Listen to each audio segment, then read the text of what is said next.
जीतने वालों को मेरा सलाम, क्योंकि एक दिन हर कोई जीतेगा। एक प्रेसिडेंट थे ऑटोमोबाइल कंपनी के। उन्होंने 3 सालों में कार प्रोडक्शन और उसकी बिक्री 76,000 से 5 लाख पहुंचा दी। कंपनी के ऊपर $1 बिलियन का भारी कर्ज था। 7 सालों में सब उतार दिया। एक इंडस्ट्री में ऐसी तरक्की करना बड़ी बात है। उन्होंने ये सफलता कैसे पाई?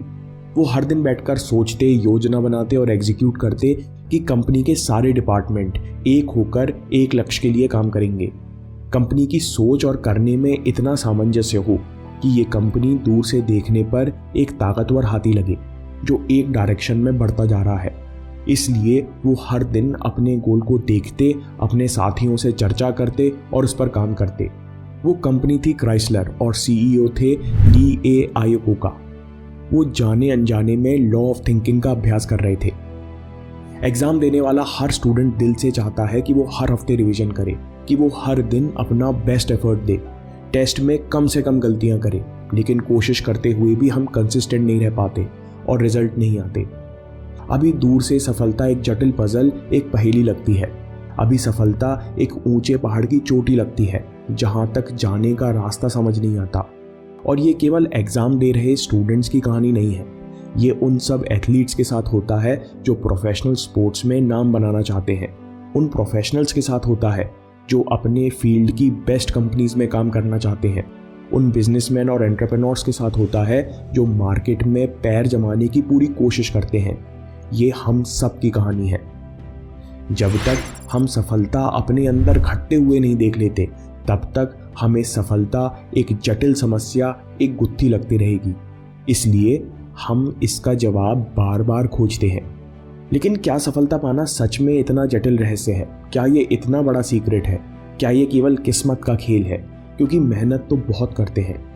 इस असाधारण सवाल का जवाब बहुत सिंपल है, आपका मेंटल स्टेट। इस सिंपल जवाब को समझने से पहले हमें ये देखना होगा कि आदि काल से इंसान प्रोग्रेस की इच्छा रखता है। अपना, अपने परिवार का और अपने समाज का जीवन बेहतर बनाना चाहता है। पहले बदलाव की स्पीड बहुत धीमे हुआ करती थी। अब टेक्नोलॉजी के कारण आप 10 साल का काम 1 साल में कर सकते हो। लेकिन टेक्नोलॉजी और पैसे के कारण इंसान सफल नहीं होता। नहीं तो यूएसए और साउथ कोरिया जैसे देशों में, जहां हर गली में टेक्नोलॉजी घुसी हुई है, वहां हर कोई सफल होता। या हर अमीर बाप का बेटा जिसके पास खर्च करने को पैसे होते हैं, वो सफल होता। लेकिन ये असलियत नहीं है, क्योंकि सफलता का साधारण रहस्य है इंसान अपने अंदर छिपी योग्यता और शक्ति को विकसित करके सफल होता है। और कोई दूसरा तरीका या शॉर्टकट नहीं है। इंसान अपने अंदर छिपी योग्यता और शक्ति को विकसित करके सफल होता है। और इस समय आपकी शक्ति, योग्यता और ध्यान आपके मेंटल स्टेट से कंट्रोल हो रही हैं। लोग कहते हैं हमारे पास रिसोर्सेज नहीं है, हमारे पास पहचान नहीं है, हम कैसे करेंगे। बहुत लोग हैं जिन्होंने इन सवालों के जवाब ढूंढने हैं। आप भी ढूंढ सकते हो, अगर आप अपने मेंटल स्टेट के बारे में सचेत हो तो। अगर आप सच में किसी भी क्षेत्र में सफलता पाना चाहते हो तो आपको ध्यान देना चाहिए, बल्कि आपको पता होना चाहिए कि अधिकतर समय आप किस मेंटल स्टेट में रहते हो। ऐसा क्यों? थॉट या विचार बहुत सूक्ष्म शक्ति है। Thought is a subtle power. जैसे इलेक्ट्रिसिटी को हम तार में बहते हुए नहीं देख सकते, लेकिन इसका असर देख सकते हैं, उसी तरह आप अपने विचार का असर अपने शरीर पर देख सकते हैं। केवल एक विचार पूरी भीड़ को पल में उकसा सकता है और पल में शांत कर सकता है। हम लोग हमेशा इस सूक्ष्म शक्ति के समुद्र में घिरे रहते हैं। जब भी आप अवेयर होंगे तो आपको पता चलेगा कि आपके मन में कुछ ना कुछ चल रहा है। कुछ ही महान योगी और मिस्टिक्स हैं जो मन को पूरी तरह रोक पाते हैं। बाकी हम सबको लगातार विचार आते हैं। विचारों की कंसिस्टेंसी या निरंतरता के कारण आपके विचार इस मटेरियल दुनिया में प्रकट होने वाले सबसे शक्तिशाली फोर्स हैं। चोट तो एक बार लगकर ठीक हो जाएगी, लेकिन कमज़ोर करने वाले विचार आपको बार बार प्रकट होते रहेंगे। आप और मैं विचारों के बहाव को पूरी तरह नहीं रोक सकते, लेकिन उसे सही डायरेक्शन तो दे सकते हैं। यही है लॉ ऑफ थिंकिंग। चाहे आपके आसपास कुछ भी होता रहे, अगर आपको अपने विचारों को सही तरह से इस्तेमाल करना आता है, यानी अगर आपके विचार सिस्टमैटिक, डिसिप्लिन्ड, कंस्ट्रक्टिव यानी व्यवस्थित, अनुशासित और रचनात्मक हैं, तो आप हर प्रकार से सफलता पा सकते हैं। जो भी इस बात को नहीं समझेंगे वो कल फिर सफलता के जवाब बाहर खोजेंगे। लॉ ऑफ थिंकिंग के प्रैक्टिकल साइड में जाने से पहले एक बात और समझ लीजिए, पावर ऑफ नेचर। ऐसी कोई प्रॉब्लम नहीं जिसका प्रकृति के पास सॉल्यूशन ना हो, और प्रकृति का, नेचर का हर काम पूरा होता है। वो बनाती पूरी तरह से है और वो मिटाती पूरी तरह से है। जब प्रकृति में क्रिएशन होता है तो उसमें बहुत कॉम्प्लेक्सिटी और डिटेल होता है। जब डिस्ट्रक्शन होता है तो एटम तो क्या, प्रोटॉन और पॉजिट्रॉन भी नहीं बचता। इंसान जो खुद प्रकृति का रूप है, उसमें इतनी शक्ति है कि वो किसी भी प्रकार के मन के बंधन को जीत सकता है। एक बात और समझने वाली है कि प्रकृति में कोई काम तुक्के से नहीं होता।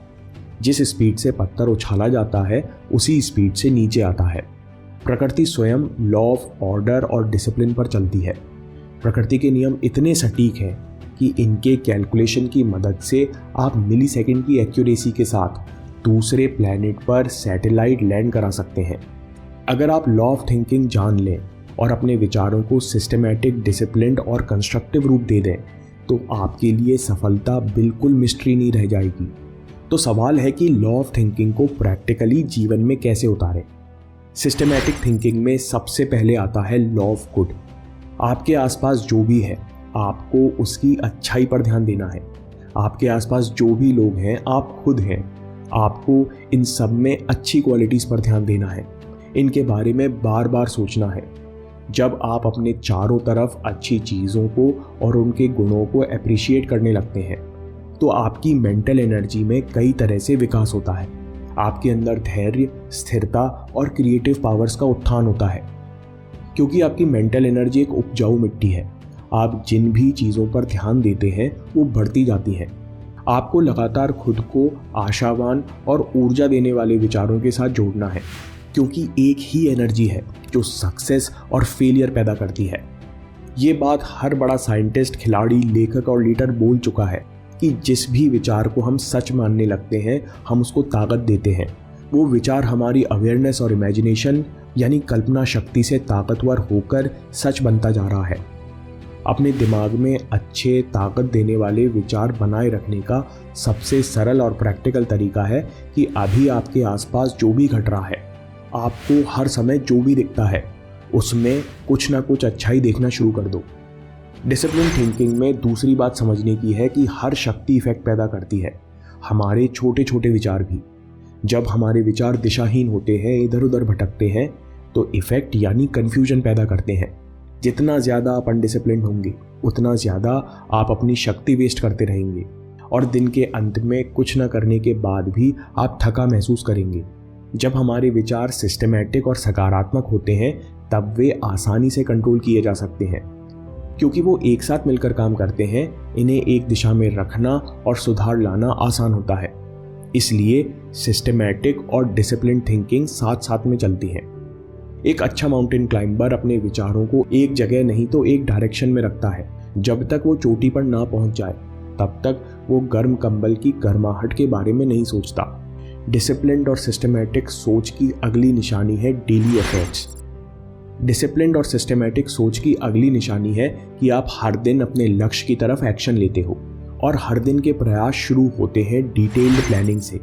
एक आम इंसान को सोचना नहीं सिखाया जाता, वो रैंडम विचारों को सोचता है। उसके पास नए आइडियाज पैदा करने का कोई रिचुअल या तरीका नहीं होता। अगर बाई चांस उसके पास पावरफुल विचार हो भी तो भी उसको डायरेक्शन देना नहीं जानता, इसलिए वो सही समय पर सही निर्णय नहीं ले पाता। और कंफ्यूजन का दूसरा नाम है फेलियर। दूसरी तरफ डिटेल्ड प्लानिंग, ऑर्गेनाइज्ड थॉट का अगला लेवल है। आपके दिमाग में और आपकी डायरी के पेज पर साफ साफ अंकित होता है कि आप कल अपने लक्ष्य के लिए क्या और कैसे करने वाले हो। अपने एक्शन और प्रयास की विस्तृत योजना ऑर्गेनाइज्ड थिंकिंग का वो टूल है जिसे हर सफल एंटरप्रेन्योर और हर बड़ी कंपनी इस्तेमाल करती है। क्योंकि जब आप हर दिन को प्लान करते हैं तो आप अपने एफर्ट और प्रोसेस के बारे में गहराई से सोचने पर मजबूर हो जाते हो और अपने पूरे ध्यान के साथ पिछली बार से बेहतर करने की कोशिश करते हो। सिस्टमैटिक और ऑर्गेनाइज्ड थॉट का मतलब है कि आपके पास हर तरह की मानसिक क्षमता है। Imagination, logic, reasoning, planning, intuition और इमोशंस है। और इन सब के इस्तेमाल से आप अपने आप को एक ही दिशा में ले जा रहे हैं। आपकी एक ताकत दूसरे को सहारा दे रही है, उसमें क्लैरिटी भरती जा रही है। अब आते हैं कंस्ट्रक्टिव थिंकिंग पर, जिसे कहना चाहिए क्रिएटिव मेंटल स्टेट। ये वो मानसिक स्थिति है जहां आप लगातार अपना भविष्य बनाते जा रहे हैं। प्रॉब्लम आती है और आप सॉल्यूशन निकालना शुरू हो जाते हो। जब आप पहले 2 स्टेप पूरे करते हैं तो ये अपने आप होता है, बस आपको सचेत रहने की ज़रूरत है। सामने जो भी ऑप्शन मिले उसे इम्प्लीमेंट करते जाइए। अगर आप लॉ ऑफ थिंकिंग के प्रिंसिपल्स का इस्तेमाल करेंगे तो आप सफल होकर ही रहेंगे, क्योंकि सफलता पाना और अपनी परेशानियों से ऊपर उठना दोनों एक ही बात है। दोस्तों, आज का वीडियो बहुत गहरा और प्रैक्टिकल है। ध्यान दीजिए और जो भी आप में कमी है उसे पूरा कीजिए। जब तक हम लोग अपने मेंटल स्टेट के बारे में सचेत नहीं होंगे, तब तक हमें सफलता हमेशा एक रहस्यमय पहेली लगती रहेगी। इसलिए हम लोग बार बार सफलता के जवाब बाहर खोजते हैं। इंसान अपने अंदर छिपी योग्यता और शक्ति को विकसित करके ही सफल होता है। इस समय आपकी शक्ति, योग्यता और ध्यान आपके मेंटल स्टेट से कंट्रोल हो रहे हैं। विचारों की कंसिस्टेंसी या निरंतरता के कारण आपके विचार इस मटेरियल दुनिया में प्रकट होने वाले सबसे शक्तिशाली फोर्स हैं। लॉ ऑफ थिंकिंग कहता है कि बाहर कुछ भी होता रहे, लेकिन अगर आपके विचार सिस्टमैटिक, डिसिप्लिन्ड और कंस्ट्रक्टिव हैं, यानी व्यवस्थित, अनुशासित और रचनात्मक हैं, तो आप हर प्रकार से सफलता पा सकते हैं। प्रकृति के नियम स्पष्ट और ताकतवर हैं। ऐसी कोई प्रॉब्लम नहीं जिसका प्रकृति के पास सॉल्यूशन ना हो। इंसान जो खुद प्रकृति का रूप है, उसमें इतनी शक्ति है कि वो किसी भी प्रकार के मन के बंधन को जीत सकता है। सिस्टमैटिक थिंकिंग में सबसे पहले आता है लॉ ऑफ गुड। अपने मेंटल स्टेट को हमेशा ताकतवर और सकारात्मक बनाए रखने का सबसे प्रैक्टिकल तरीका है कि आपके आसपास जो भी चीज़ या व्यक्ति है, आपको उसकी अच्छाई पर ध्यान देना है। ऐसा करने से आपकी मेंटल एनर्जी में कई तरह से विकास होगा और एक अच्छे विचार से कई अच्छे विचार पैदा होंगे। सिस्टमैटिक और डिसिप्लिन थिंकिंग साथ साथ में चलते हैं। जब हमारे विचार सिस्टमैटिक और सकारात्मक होते हैं, तब वे आसानी से कंट्रोल में होते हैं। जब विचार मिलकर काम करते हैं, तब इन्हें एक दिशा में रखना और सुधार लाना आसान होता है। डिसिप्लिन्ड और सिस्टमैटिक सोच की अगली निशानी है daily efforts and detailed planning. जब आप हर दिन प्लान बनाते हो कि आप कल अपने लक्ष्य के लिए क्या और कैसे करने वाले हो, तब आप अपने प्रोसेस और एफर्ट के बारे में गहराई से सोचने पर मजबूर हो जाते हो। सिस्टमैटिक और ऑर्गेनाइज्ड थॉट का मतलब है कि आपकी हर प्रकार की मानसिक क्षमता, imagination, logic, reasoning, planning, intuition और इमोशंस एक ही डायरेक्शन में काम कर रहे हैं। कंस्ट्रक्टिव थिंकिंग वो मानसिक स्थिति है जहां आप लगातार अपना भविष्य बनाते जा रहे हैं। प्रॉब्लम आती है और आप सॉल्यूशन निकालना शुरू हो जाते हो। लॉ ऑफ थिंकिंग के प्रयोग से आप सफल होकर ही रहेंगे, क्योंकि सफलता पाना और अपनी परेशानियों से ऊपर उठना दोनों एक ही बात है। दोस्तों, आपको ये वीडियो पसंद आया तो स्थिर रहिए, इस वीडियो के बारे में सोचिए। अगर कोई कमी हो तो उसे पूरा कीजिए। आपके समय से कोई वीडियो, कोई ऐप, कोई न्यूज़ कीमती नहीं है। मैं काम के किस्से लाता रहूँगा। हिम्मत, हरकत, होशियारी, हम जीतेंगे।